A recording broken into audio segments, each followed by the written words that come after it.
Hello everybody. पिछले 3 महीने से कर्नाटक के चीफ मिनिस्टर को चेंज को लेकर जो कर्नाटका में जो बड़ी सिनेमा चल रही थी, लगता है इसका क्लाइमैक्स अभी करीब में आ गया है।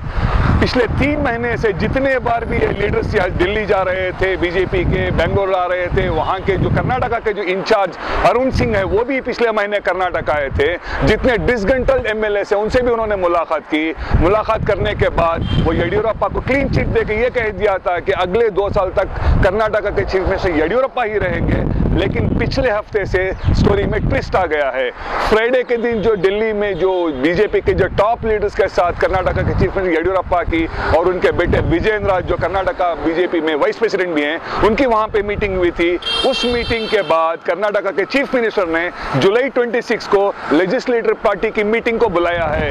ये मीटिंग बहुत इंपॉर्टेंस रखती है, क्योंकि जब भी हमने देखा है कि कोई भी एक लेजिस्लेटिव पार्टी की मीटिंग होती है तो वहां पे मैक्सिमम लीडरशिप चेंज को, अपॉइंटमेंट को या उतारने चढ़ाने के लिए मीटिंग होती है। अब देखना यह है कि क्या येडियुरप्पा 26 तारीख के बाद कर्नाटक के सीएम रहकर कंटिन्यू होते हैं या वो रिजाइन करते हैं। कहना अभी मुश्किल है, लेकिन लग ये रहा है जितने डेवलपमेंट्स पार्टी में हो रहे हैं कि कर्नाटका सीएम का चेंज इमिनेंट नजर आ रहा है। इन केस अगर 26 की जो मीटिंग है लेजिस्लेटिव पार्टी की, उस मीटिंग में कर्नाटका के सीएम रिजाइन करते हैं तो उसका अगला स्टेप क्या होगा, उसके 2 सिनेरियोस हो सकते हैं। सबसे पहला सिनेरियो होगा, अगर वो चेंज ऑफ गार्ड होता है तो उनकी जगह कौन आएगा। अगर हम कर्नाटका के डेमोग्राफी की बात करें तो कर्नाटका में जो हाईएस्ट जो कम्युनिटी है वो लिंगायत कम्युनिटी है, उनसे ही लीडर चुनने के ज्यादातर अमकान नजर आ रहे हैं।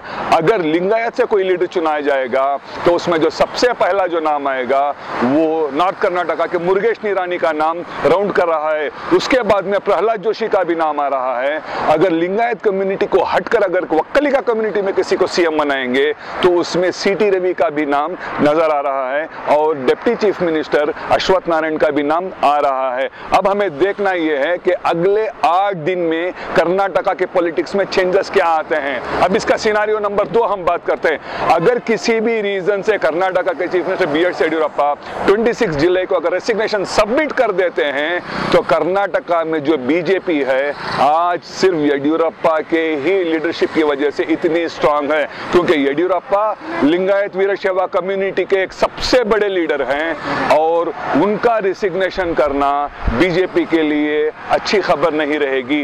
क्या येडियुरप्पा 26 जुलाई को रिजाइन करते हैं? अगर वो रिजाइन करते हैं तो क्या यहाँ पे चेंज ऑफ गार्ड होगा या गवर्नमेंट डिसॉल्व होगी या और कोई दूसरी नई पॉलिटिकल खिचड़ी हमें देखने को मिलेगी?